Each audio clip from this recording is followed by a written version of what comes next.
Ma'am, diretso nyo na kami. Huwag na kayo magpasikot-sikot. Tell us straight up front. Anong nangyari dyan? Bakit nagkaganon? Huwag nang pagpaligoy-ligoy, please. Severe flooding in hit barangay Moonwalk in Parañaque on May 12, reaching chest deep in some areas. Akala ko ba bilyon ginagastos natin sa flood control. And yet, dito sa Parañaque, naging parang dagat. Tingnan mo lang kasing picture, may nakita kang basura, basura ang dahilan. I don't think so. There must be another problem, another reason kung bakit nagkaganon yan. We have to address that right here, right now. Hindi po yung magsasalita ka lang na basura, tapos hindi pa ako na inform. Come on, you should be on top of this. Now, Parañaque flooding, DPWH. Ano nangyari po yung sa baha sa Parañaque nung May 12? Severe flooding in hit barangay Moonwalk in Parañaque on May 12, reaching chest deep in some areas. Akala ko ba bilyon ginagastos natin sa flood control. And yet, dito sa Parañaque,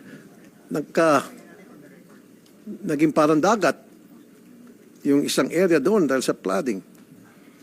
Yes po, Your Honor. Ano nangyari sa mga flood control natin na budget? Yes po, sir. I think po it can be best answered po by our Assistant Secretary for Regional Operations in NCR. We have here with us po si Asek Malaluan. I would like to recognize the presence of Senator J.B. Ejercito. Senator J.B., thank you for coming. Okay, sino mag-address muna nun? Si Asek? Okay. And Asek, please identify yourself. Ano po? Asek po kayo ng? I'm Assistant Secretary Loretta Malaluan of DPWH for NCR Operations. For NCR Operations. Explain to us yung nangyaring flooding dyan sa Parañaque noong May 12, Asek. Ba't nangyari po yun?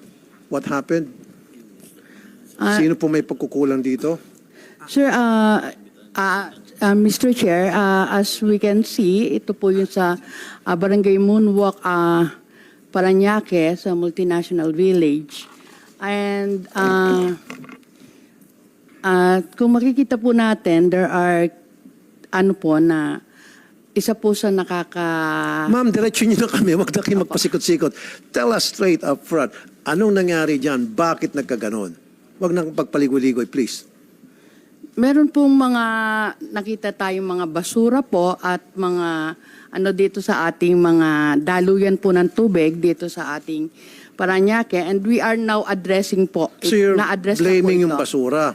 Saan galing po yung basura? Saan nagkaroon ng clogging? Actually po, medyo hindi po ako na-update dito sa... Well, you should have been updated. Yeah. Kayo po ang operation sa NCR. Yun So po tinitingnan mo lang kasing picture, may nakita kang basura, basura ang dahilan. I don't think so. There must be another problem, another reason kung bakit nagkaganon yan. We have to address that right here, right now. Hindi po yung magsasalita ka lang na basura, tapos hindi pa ako na inform. Come on, you should be on top of this. Yeah. Kasi sa operation po kayo, ma'am. Also with us is the regional director. Oh, ipapasa mo na naman ako. Kanina pinasa ka sa... Nagpapasa-pasa na kayo ng bola. Yes. Come on, may budget tayo ng bilyones sa flood control. Ano na nangyari? Dito sa mismong Parañaque, NCR, nagkaba hanggang chest deep. Oh, We are addressing na po itong problema I know you're addressing, na ito. but we know, we need to know, the public needs to know, bakit nagkaganon? Anong cost para naman maiwasan natin sa ibang lugar? Go ahead, Senator. Tanong ko lang, Mr. Chair, with your indulgence. Asik Malaluan, meron po bang may pumping station ba rito? Meron po tayong mga pumping stations. Was it working during the time or hindi? Or nag-clog yung pumping station dahil sa mga basura? Was it working? May tao ba? Baka na... Meron tayo pong mga pumping stations sa Parañaque, and yung isa po nating inaano na booster pump po natin is right now hindi po working dahil po inaayos nga po natin. So yun ang rason siguro. One of the reasons and probably this one. So hindi gumagana yung isang pumping station. Opo. I know that for a fact, Mr. Chair, kasi yung sa San Juan, nung mayor din po at congressman, may mga basin kami.